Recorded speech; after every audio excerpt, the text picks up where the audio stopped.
Hello everyone, welcome back to our channel science magnified, जहां science होती है easy and super interesting. मैं हूं आपकी एजुकेटर विभा शर्मा और आज हम स्टार्ट करने वाले हैं क्लास 8 साइंस का एक और बहुत interesting chapter, coal and petroleum. तो चैप्टर को स्टार्ट करने से पहले यदि आपने चैनल को सब्सक्राइब नहीं किया है तो सबसे पहले आप चैनल को सब्सक्राइब कर लीजिए और साथ ही में बेल आइकन को दबाना ना भूलें ताकि आने वाली लेटेस्ट वीडियोस की अपडेट आप लोगों को मिलती रहे। और हाँ, एक और बात, नेक्स्ट चैप्टर की अपडेट्स और लेटेस्ट नोटिफिकेशन सबसे पहले मिलते हैं हमारे इंस्टाग्राम हैंडल साइंस मैग्नीफाइड पर, तो जल्दी से आप हमें वहां भी फॉलो कर लीजिए। और यदि आप किसी भी चैप्टर के एनसीईआरटी सॉल्यूशन या किसी टॉपिक पर वीडियो चाहते हैं तो हमें कमेंट सेक्शन में जरूर बताएं। आपके कमेंट्स हमें नई वीडियोस के लिए मोटिवेट करते हैं। तो चलिए बिना टाइम को वेस्ट किए हम स्टार्ट कर लेते हैं अपना next chapter, that is coal and petroleum. तो बच्चों, हमारे चैप्टर कोल एंड पेट्रोलियम की स्टार्टिंग होती है एक छोटी सी टर्म जिसे हम कहते हैं रिसोर्सेज। अब ये रिसोर्सेज क्या होते हैं, इनको हम वैसे अपने चैप्टर के अंदर डिटेल से कवर करेंगे। अभी मैं आपको एक शॉर्ट में डिफाइन कर देती हूँ ताकि आपको एक आइडिया लग जाए कि आखिर हम रिसोर्सेज किसे कहते हैं और कौन से ऐसे रिसोर्सेज हैं जिनका हम यूज करते हैं। तो देखो बच्चों, हमारे एनवायरनमेंट में कुछ ऐसी चीजें प्रेजेंट होती है जिनको हम यूज करते हैं अपनी जरूरतों को पूरा करने के लिए, जो हमारी लाइफ को सिंपल बनाती है। ऐसी सभी चीजों को बच्चों हम कह देते हैं रिसोर्सेज। यानी anything present in our environment which can be used to fulfill our need are known as resources। और ये जो रिसोर्सेज होते हैं ये हमारी लाइफ में एक वैल्यूएबल एडिशन होते हैं, यानी किसी ना किसी टाइप की एक वैल्यू ऐड करते हैं। अगर इन रिसोर्सेज का हमारी लाइफ से एक्सटिंक्शन हो जाता है, यानी ये हमारी लाइफ से गायब हो जाते हैं, तो ऐसे में हो सकता है कि हमारी लाइफ खत्म भी हो जाए या फिर कॉम्प्लेक्स हो जाती है।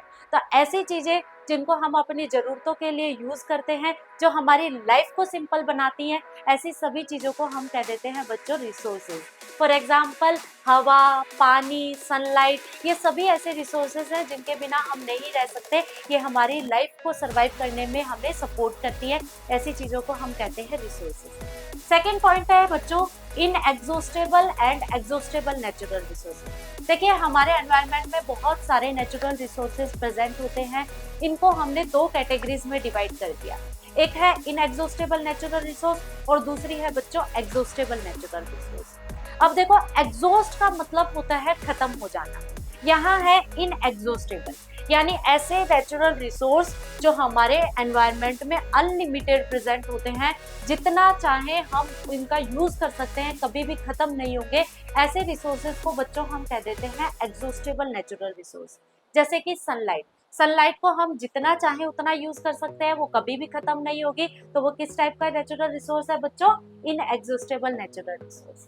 फिर आते हैं एग्जॉस्टेबल नेचुरल रिसोर्स, यानी कुछ ऐसे नेचुरल रिसोर्स हमारे एनवायरनमेंट में प्रेजेंट होते हैं जो लिमिटेड प्रेजेंट होते हैं। यानी अगर हम इनका फ्रिक्वेंटली यूज करते जाएंगे तो एक टाइम ऐसा आ सकता है कि ये खत्म हो जाए, और हो सकता है कि अपनी लाइफ में तो हम फिर भी इनका यूज कर ले, लेकिन नेक्स्ट आने वाली जनरेशन के लिए ये बचे ही ना। तो ऐसे रिसोर्स जो लिमिटेड प्रेजेंट है, फ्रिक्वेंटली यूज करने पर खत्म हो सकते हैं, ऐसे रिसोर्स को बच्चों हम कहते हैं एग्जॉस्टेबल नेचुरल रिसोर्स। इनको हम डिटेल से अपने चैप्टर के अंदर कवर करेंगे। नेक्स्ट पॉइंट बच्चों हम डिस्कस करेंगे फॉसिल फ्यूल्स। देखिए, फॉसिल फ्यूल्स क्या होते हैं, इनको समझने के लिए हमें जाना होगा कई मिलियन ईयर पहले। हमारी अर्थ पर जो प्लांट और एनिमल्स रहा करते थे, जब उनका लाइफ स्पैन कंप्लीट हुआ या फिर किसी नेचुरल डिजास्टर की वजह से उनकी डेथ हुई, तो उनकी जो डेड बॉडी थी वो हमारी अर्थ फ्लोर पर डिपॉजिट हो गई और इन डेड बॉडी का डिकम्पोजिशन किया माइक्रो ऑर्गेनिजम्स ने।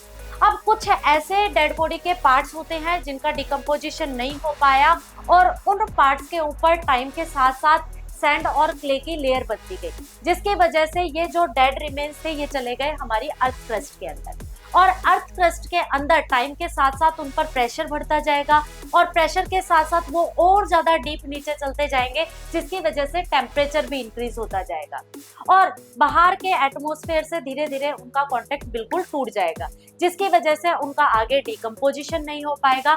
ऐसे डेड रिमेन्स को हम बच्चों कहेंगे फॉसिल्स।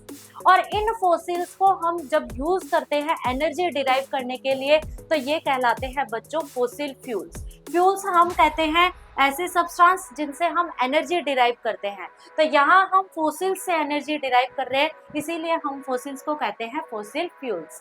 हम इस चैप्टर में मेनली 3 फॉसिल फ्यूल के बारे में पढ़ेंगे।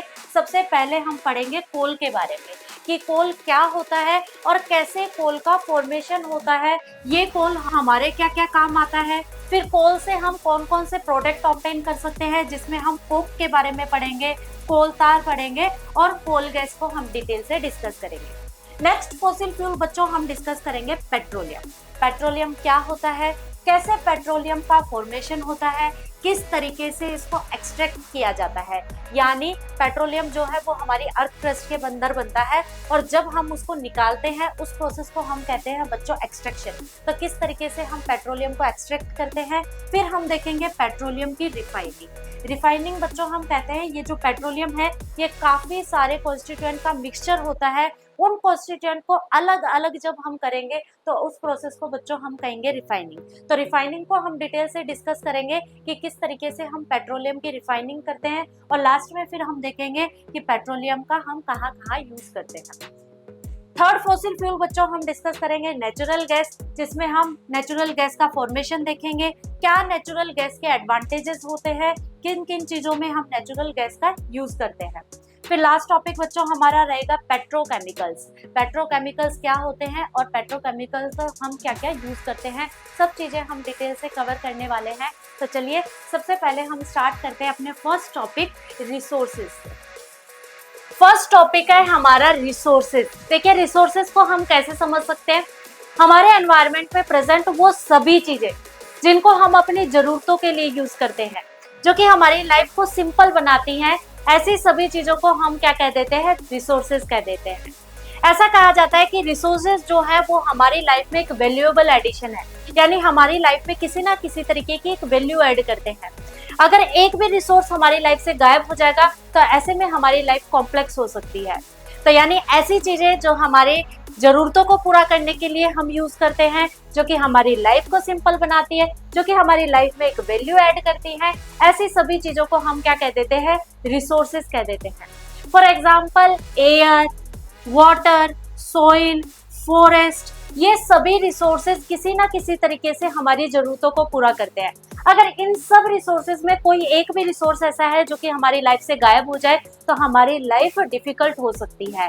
तो ऐसी चीजों को हम क्या कहते हैं, रिसोर्सेज कहते हैं। रिसोर्सेज को हम 2 टाइप्स में डिवाइड करते हैं, पहला है नेचुरल रिसोर्स और सेकंड है मैन मेड रिसोर्स।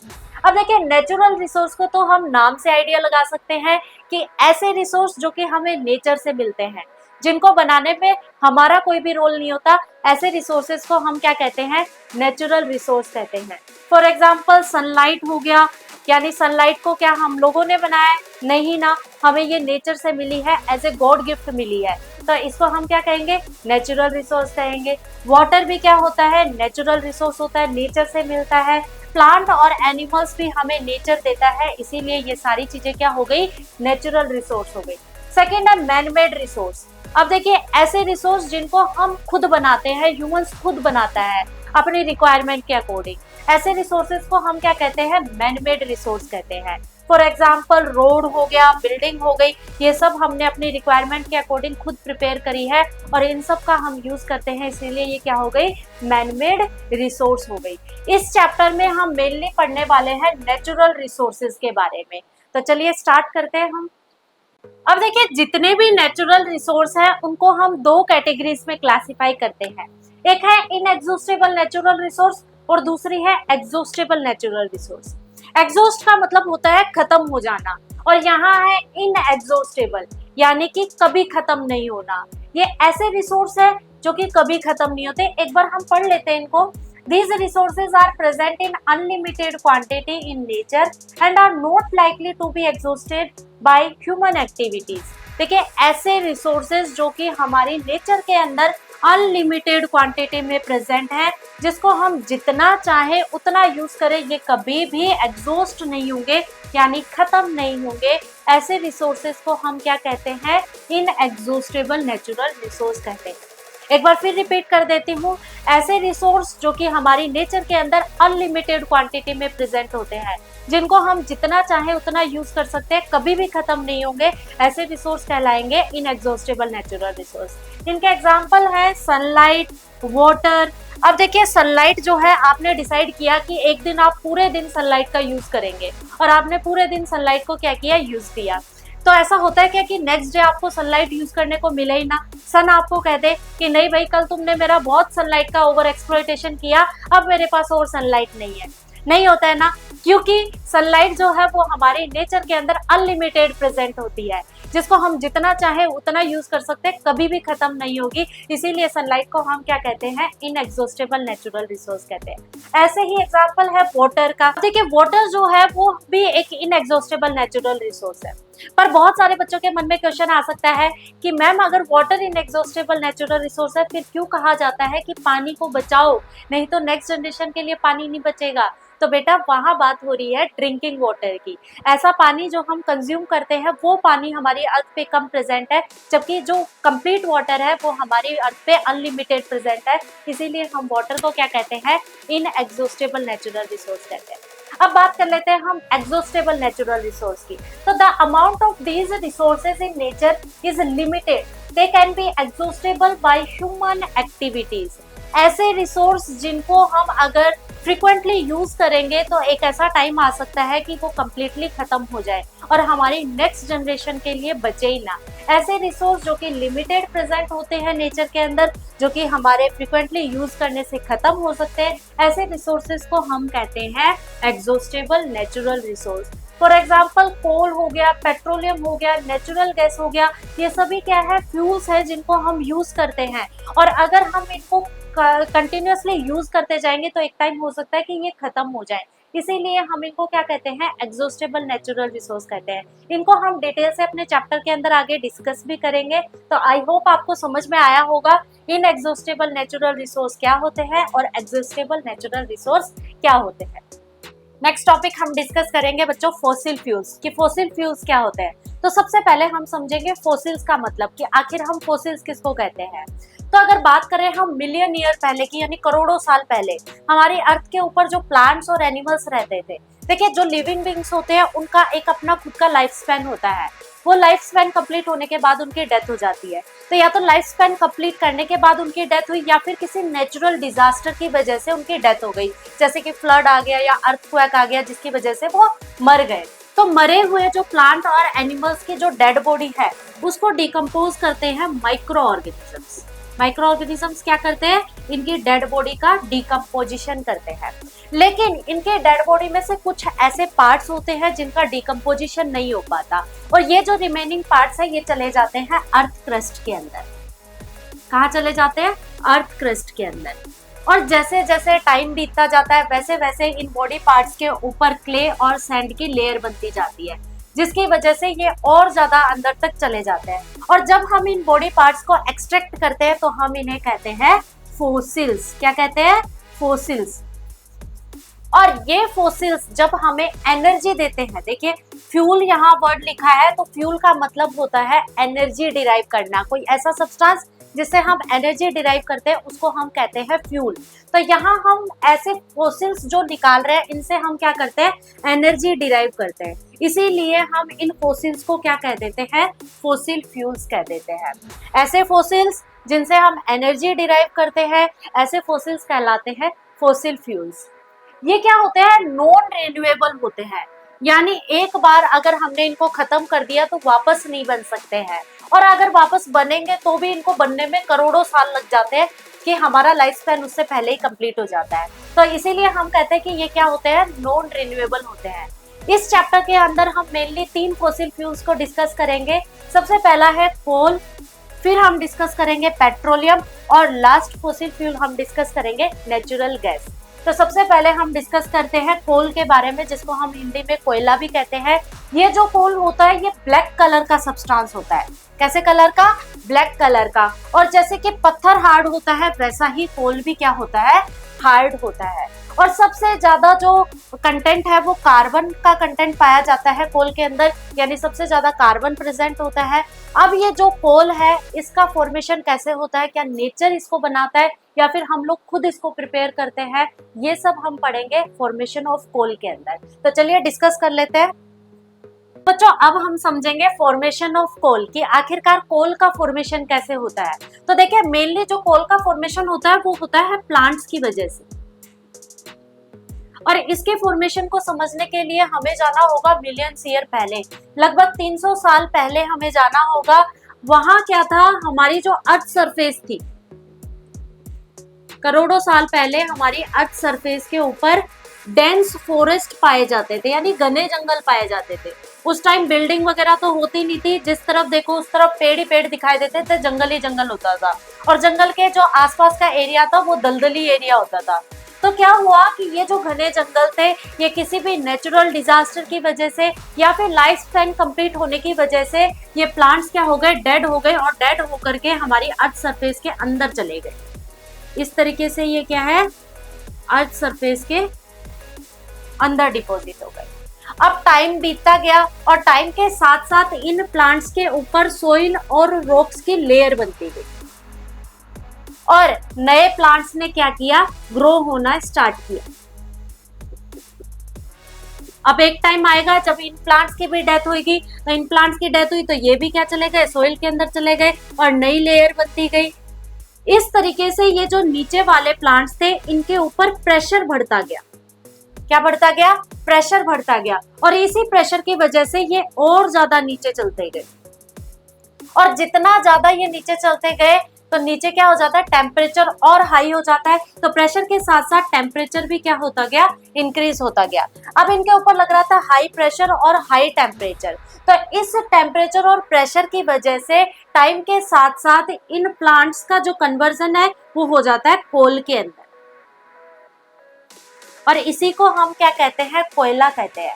अब ये जो प्रोसेस थी, ऐसा नहीं है कि 1 या 2 दिन में हो गया हो, इनको करोड़ों साल लग जाते हैं कि हमारे जो प्लांट्स है वो कोल में कन्वर्ट हो पाए। तो ये एक स्लो प्रोसेस है, और इस प्रोसेस को हम क्या कहते हैं, कार्बोनाइजेशन कहते हैं, यानी वेजिटेशंस का कोल के अंदर कन्वर्ट होना क्या कहलाता है, कार्बोनाइजेशन प्रोसेस कहलाता है। तो इसी कार्बोनाइजेशन प्रोसेस से हमारे जो प्लांट्स है वो किस में कन्वर्ट हो गए, कोल के अंदर कन्वर्ट हो गए, और इस कोल को हम एज ए फ्यूल क्या करते हैं, यूज करते हैं। अब हम देखेंगे कि ये कोल्स आखिर कितने टाइप के हो सकते हैं, कौन कौन सा टाइप के कोल्स हम यूज करते हैं। नेक्स्ट है टाइप्स ऑफ कोल। अब हम डिस्कस करेंगे बच्चों कोल के कितने टाइप्स होते हैं। तो मेनली हमें कोल के 4 टाइप्स पढ़ने हैं, जिसमें सबसे पहला है पीट। पीट कोल जो होता है वो सॉफ्ट स्पॉन्जी मटेरियल होता है, मेड ऑफ डिकेड प्लांट्स। काफी ज्यादा गिलगिला होता है, सॉफ्ट होता है, जो कि प्लांट के डिकम्पोजिशन से बनता है।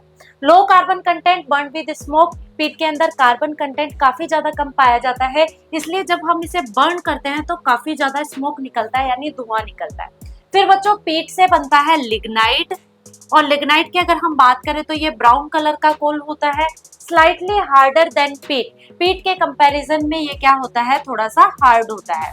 Higher carbon, more energy. इसके अंदर कार्बन कंटेंट पीट से ज्यादा पाया जाता है, जिसकी वजह से इससे एनर्जी ज्यादा रिलीज होती है।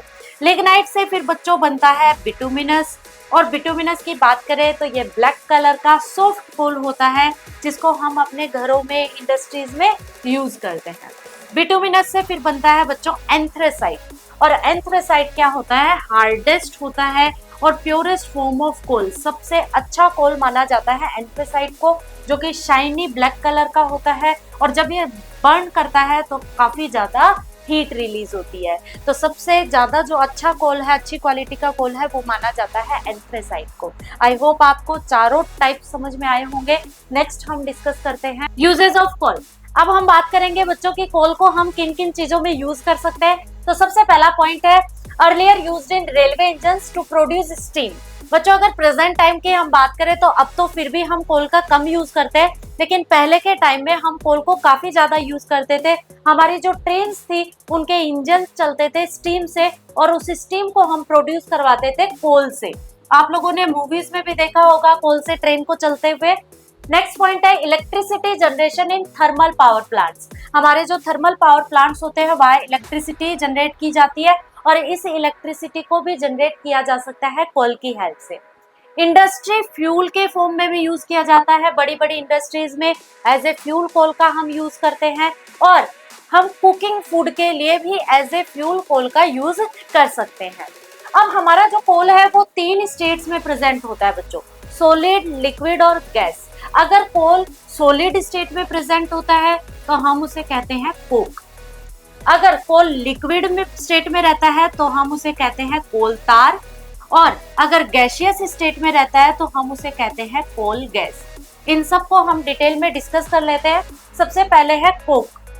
कोक होता है टफ, पोरस होता है, यानी कोक के अंदर छोटे छोटे छेद होते हैं, छोटे छोटे छेद होते हैं, इसलिए हम इसको पोरस भी कहते हैं। ब्लैक कलर का ये सब्सटेंस होता है। ऑलमोस्ट प्योर कार्बन, इसके अंदर क्या प्रेजेंट रहता है, सबसे ज्यादा कार्बन कंटेंट प्रेजेंट रहता है। बच्चों ऑब्वियस ही बात है, कोल किससे बन रहा है, प्लांट से, और प्लांट के अंदर क्या प्रेजेंट होता है, कार्बन। प्लांट का डिकम्पोजिशन हुआ और इनके जो डेड रिमेन्स है वो चले जाते हैं अर्थ क्रस्ट के अंदर, और फिर बनता है कोल। तो इनडायरेक्टली कोल किससे बन रहा है, प्लांट से ही बन रहा है। तो प्लांट के अंदर कार्बन प्रेजेंट है तो ऑब्वियस ही बात है कोल के अंदर भी क्या प्रेजेंट होगा, कार्बन प्रेजेंट होगा। तो इसके अंदर कार्बन प्रेजेंट होता है। और कोक को हम यूज करते हैं स्टील मैन्युफैक्चरिंग और मेटल के एक्सट्रैक्शन में। नेक्स्ट है कोल तार। कोल तार क्या होता है, लिक्विड स्टेट होता है कोल की, और ये थिक ब्लैक लिक्विड होता है विद स्ट्रॉन्ग स्मेल, बहुत गंदी स्मेल आती है इसमें। कंटेन अप्रोक्स 200 केमिकल्स, यही रीजन है कि इसके अंदर 200 केमिकल्स होते हैं, तो ऑब्वियसली बात है स्ट्रॉन्ग स्मेल तो होगी। Used in making dyes, drugs, इसको यूज किया जाता है डाइज बनाने में, ड्रग्स बनाने में, एक्सप्लोजिव बनाने में, परफ्यूम्स बनाने में भी हम कोल तार का यूज करते हैं। Also used to make naphthalene balls. Naphthalene balls कहते हैं बच्चों हम कपूर की गोलियों को, तो नेप्थलीन बॉल्स को बनाने के लिए भी हम कोल तार का यूज करते हैं। नेक्स्ट है कोल गैस। अब कोल गैस क्या होती है, तो देखो बच्चों जब हम कोल से कोल तार का फॉर्मेशन करते हैं, यानी कोल से हम कोल तार बनाते हैं, तो इस बीच एक गैस रिलीज होती है और इस गैस को हम क्या कहते हैं, कोल गैस कहते हैं। It is a mixture of different gases, hydrogen, carbon dioxide, methane. और ये जो कोल गैस है ये काफी सारी गैसेस का मिक्सचर होती है। इसके अंदर हमें मिलती है hydrogen gas, carbon dioxide gas और मीथेन गैस। अब कोल गैस का क्या यूज होता है, किस चीज में ये हमारे काम आती है, तो coal gas is used in power plant as a fuel to generate electricity. Coal gas को हम यूज करते हैं इलेक्ट्रिसिटी जनरेट करने के लिए। तो आई होप आपको कोल की तीनों स्टेट क्लियर हुई होंगी। नेक्स्ट हम फॉसिल फ्यूल डिस्कस करते हैं, पेट्रोलियम। अब ये जो सिंपल टाइप के ऑर्गेनिजम्स थे ये रहा करते थे मरीन वाटर के अंदर। मरीन वाटर हम किसको कहते हैं, ऐसा पानी जिसके अंदर सोल्ट प्रेजेंट हो उसे हम कहते हैं मरीन वाटर, लाइक सी या ओशियन वाटर। तो ये एक सी है और इसके अंदर रहते थे सिंपल कुछ छोटे छोटे ऑर्गेनिजम्स।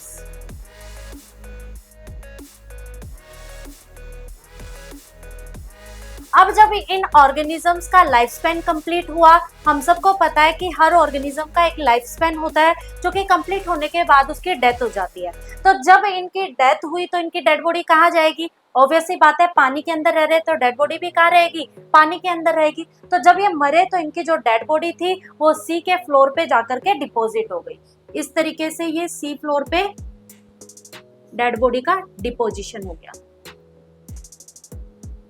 अब जैसे जैसे टाइम बीतता गया इनकी डेड बॉडी के ऊपर सैंड और क्ले की लेयर बनती गई। इस तरीके से सैंड और क्ले की लेयर बनेगी, और जब लेयर बनेगी तो ऑब्वियसली बात है इनके ऊपर प्रेशर लगेगा, और प्रेशर लगने की वजह से ये चले गए अर्थ क्रस्ट के अंदर, नीचे चले गए। अब जैसे जैसे टाइम और ज्यादा आगे जाएगा वैसे वैसे और नए ऑर्गेनिजम्स आएंगे, और नए ऑर्गेनिजम्स की भी कभी डेथ होगी और वापस वो भी क्या हो जाएंगे, फ्लोर के ऊपर डिपॉजिट हो जाएंगे, और टाइम के साथ उनके ऊपर भी क्या बनेगी, सैंड और क्ले की लेयर बनेगी। इस तरीके से काफी सालों तक ये लेयर्स बनती गई, और जैसे जैसे लेयर बनती गई वैसे वैसे नीचे जो ये डेड रिमेन्स थे ये और ज्यादा अर्थ क्रस्ट के अंदर जाते गए और इनके ऊपर प्रेशर इंक्रीज होता गया। प्रेशर क्या करता गया, बढ़ता गया, और जितने ज्यादा नीचे जाएंगे प्रेशर के साथ साथ टेम्परेचर भी बढ़ेगा। अब काफी सालों तक हाई प्रेशर और टेम्परेचर झेलने के बाद ये जो डेड रिमेन्स थे ये कन्वर्ट हो जाते हैं पेट्रोलियम और नेचुरल गैस के अंदर। किसके अंदर कन्वर्ट हो जाते हैं, पेट्रोलियम एंड नेचुरल गैस। अब देखिए बच्चों, ये जो नेचुरल गैस है ये पेट्रोलियम से थोड़ी हल्की होती है, इसीलिए नेचुरल गैस पेट्रोलियम से थोड़ी अपर वाली लेयर के अंदर रहती है। तो आई होप आपको समझ में आया होगा कि किस तरीके से फॉर्मेशन होता है पेट्रोलियम का। अब हम एक बार रीड कर लेते हैं इसको। Formation of petroleum, petroleum formed from dead animals. Petroleum का फॉर्मेशन कैसे होता है, डेड एनिमल्स से। और ये जो डेड एनिमल्स होते हैं ये मेनली होते हैं marine organisms, buried under sea millions of year ago. ये जो मरीन ऑर्गेनिजम्स है जब डेड हो जाते हैं तो कई मिलियंस ईयर तक ये अर्थ क्रस्ट में क्या रहते हैं, डिपॉजिट रहते हैं। Pressure and temperature increases and convert them into petroleum. और जैसे जैसे टाइम बीतता जाता है प्रेशर बढ़ता जाता है, टेम्परेचर बढ़ता जाता है, जो कि इनको कन्वर्ट कर देता है पेट्रोलियम के अंदर। आई होप आपको फॉर्मेशन समझ में आ गया होगा कि पेट्रोलियम का फॉर्मेशन किस तरीके से होता है। अब फॉर्मेशन तो हो गया पेट्रोलियम का, अब बारी है पेट्रोलियम को एक्सट्रैक्ट करने की, यानी हम तक वो पेट्रोलियम किस तरीके से पहुंचेगा। तो देखिए हम सबको पता है कि पेट्रोलियम का फॉर्मेशन है वो अर्थ क्रस्ट के हजारों फीट नीचे हो रहा है। अब हजारों फीट नीचे से हम तक वो पेट्रोलियम कैसे आएगा, ये हमारे सामने एक बड़ी प्रॉब्लम आ जाती है। तो एक्सट्रैक्शन की प्रॉब्लम को सॉल्व करने के लिए हमारी मदद करने आती है हमारी मदर नेचर। मदर नेचर क्या करती है, हमारे जो अर्थ क्रस्ट होती है उसके अंदर प्लेट्स होती है जिनको हम टेक्टोनिक प्लेट्स कहते हैं, और इन प्लेट्स का कंटिन्यूअस मूवमेंट चलता रहता है। इस तरह की प्लेट्स रहती हैं।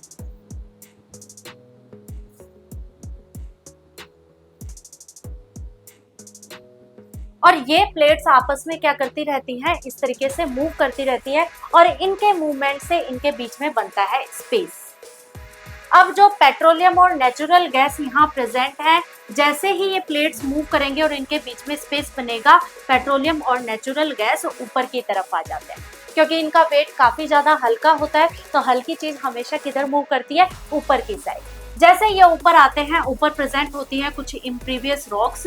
इम्प्रीवियस रॉक्स हम कहते हैं ऐसी रॉक्स जिनके अंदर क्या प्रेजेंट हो, होल्स प्रेजेंट हो, छोटे छोटे पोर्स रहते हैं, ऐसी रॉक्स को हम कहते हैं इम्प्रीवियस रॉक्स। तो ये जो पेट्रोलियम और नेचुरल गैस है ये इन रॉक्स के बीच में क्या हो जाता है, डिपॉजिट हो जाता है, और कुछ पेट्रोलियम और नेचुरल गैस चले जाते हैं इन पोर्स के अंदर भी। अब हमारे लिए काफी ज्यादा इजी हो गया कि इतने नीचे से पेट्रोलियम और नेचुरल गैस अपने आप कहाँ आ गए हैं, ऊपर की तरफ आ गए हैं। अब हम ह्यूमन बींग्स क्या करेंगे, इनको ड्रिल करेंगे, यानी यहाँ तक हम खड्डा खोदेंगे जिनको हम कहते हैं ऑयल वेल्स। क्या कहते हैं, ऑयल वेल्स। और इन्हीं ऑयल वेल्स की हेल्प से हम क्या करते हैं, पेट्रोलियम और नेचुरल गैस को अपने पास लेकर के आते हैं, उनका एक्सट्रैक्शन कर लेते हैं। तो इस तरीके से हमने पेट्रोलियम का एक्सट्रैक्शन किया। आई होप आपको समझ में आ गया होगा। अब पेट्रोलियम जब हमारे पास आ गया है तो अब बारी है उसकी रिफाइनिंग करने की, यानी उसके अंदर जितने भी कंस्टिट्यूएंट्स प्रेजेंट है, पेट्रोल, डीजल, पैराफिन वैक्स, इन सबको क्या करना है, हमें सेपरेट कर लेना है ताकि हम इसका सेपरेट यूज कर पाएं। तो इनका सेपरेशन ही कहलाता है रिफाइनिंग। तो चलिए अब पढ़ते हैं हम कि रिफाइनिंग ऑफ पेट्रोलियम क्या होती है। Refining of petroleum. The process of separating the various constituent of petroleum is known as refining. देखिए बच्चों, हम सबको पता है कि पेट्रोलियम जो होता है वो कई सारे कॉन्स्टिट्यूएंट का मिक्सचर होता है। यानी पेट्रोलियम से हमें डीजल मिलता है, पेट्रोलियम से हमें पेट्रोल मिलता है, केरोसिन मिलता है, लुब्रिकेटिंग ऑयल मिलते हैं, पैराफिन वैक्स मिलता है। ये सब हम पढ़ चुके हैं। यानी कितने सारे कॉन्स्टिट्यूएंट का मिक्सचर होता है पेट्रोलियम। अब इन सभी कॉन्स्टिट्यूएंट्स को हमें क्या करना है, सेपरेट करना है, और इन कॉन्स्टिट्यूएंट के सेपरेशन की प्रोसेस को ही हम क्या कहते हैं, रिफाइनिंग कहते हैं। Refining of petroleum is carried out in A petroleum refinery. और ये जो रिफाइनिंग है पेट्रोलियम की, ये हम कहाँ करवाते हैं? पेट्रोलियम रिफाइनरीज के अंदर करवाते हैं। आई होप आपको समझ में आया होगा कि रिफाइनिंग क्या होता है। नेक्स्ट है यूजेस ऑफ पेट्रोलियम, यानी पेट्रोलियम से जो हमें पेट्रोलियम प्रोडक्ट मिलते हैं उनके हम क्या क्या यूज कर सकते हैं। तो सबसे पहला है पेट्रोल एंड डीजल, जिनको हम यूज करते हैं एज ए फ्यूल हमारे व्हीकल्स के अंदर। नेक्स्ट है केरोसिन। केरोसिन का हम यूज करते हैं fuel for stoves, lamp, jet engines. Stoves में फ्यूल के फॉर्म में यूज करते हैं, लैंप्स में, जेट इंजन्स में हम यूज करते हैं। फिर आता है एलपीजी। एलपीजी की जो फुल फॉर्म है वो होती है लिक्विफाइड पेट्रोलियम गैस, और इसको हम यूज करते हैं कुकिंग के लिए। ये कुकिंग गैस होती है, ठीक है, जो हम घरों में यूज करते हैं। नेक्स्ट है पैराफिन वैक्स। पैराफिन वैक्स हम यूज करते हैं कैंडल्स के बनाने में, वैसलीन बनाने में। फिर है लुब्रिकेटिंग ऑयल। लुब्रिकेटिंग ऑयल का यूज किया जाता है मशीन्स के अंदर। और लास्ट है बिटुमेन, जिसको हम रोड सरफेसिंग के लिए यूज करते हैं। ये बच्चों आपको थोड़ा सा ध्यान में रखना है, बिटुमेन का क्वेश्चन काफी बार पूछा जाता है कि बिटुमेन किसके काम आता है। तो आप याद रखिए रोड सरफेसिंग में यूज किया जाता है, और ये एक पेट्रोलियम प्रोडक्ट होता है। आई होप आपको इतनी सारी चीजें क्लियर हुई होगी। नेक्स्ट हम डिस्कस करते हैं नेचुरल गैस के बारे में।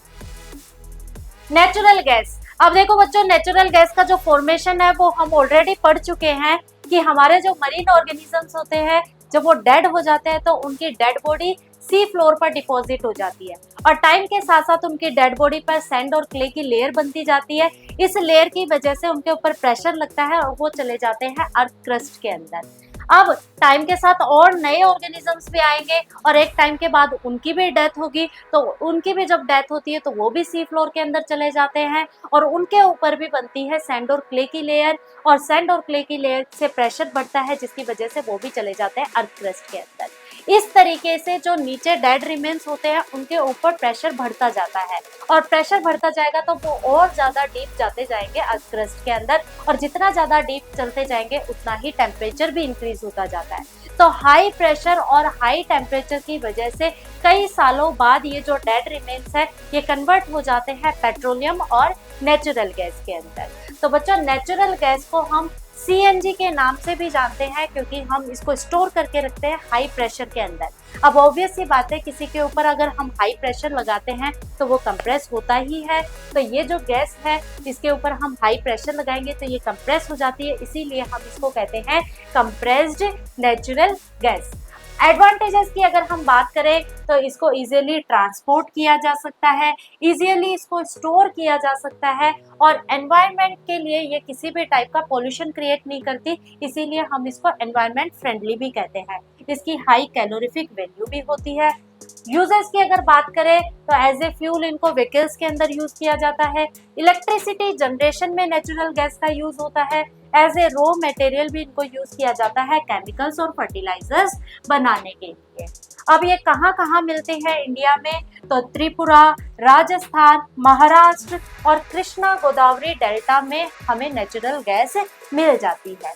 अब नेक्स्ट टॉपिक हमारा है पेट्रोकेमिकल्स। पेट्रोकेमिकल्स क्या होते हैं? तो derived from petroleum and natural gas. ये ऐसे केमिकल्स हैं जिनको हम पेट्रोलियम और नेचुरल गैस से ऑब्टेन करते हैं। इन पेट्रोकेमिकल से हम बना सकते हैं डिटर्जेंट, फाइबर्स बनाते हैं, प्लास्टिक बनाते हैं, फर्टिलाइजर्स का फॉर्मेशन होता है पेट्रोकेमिकल्स की वजह से।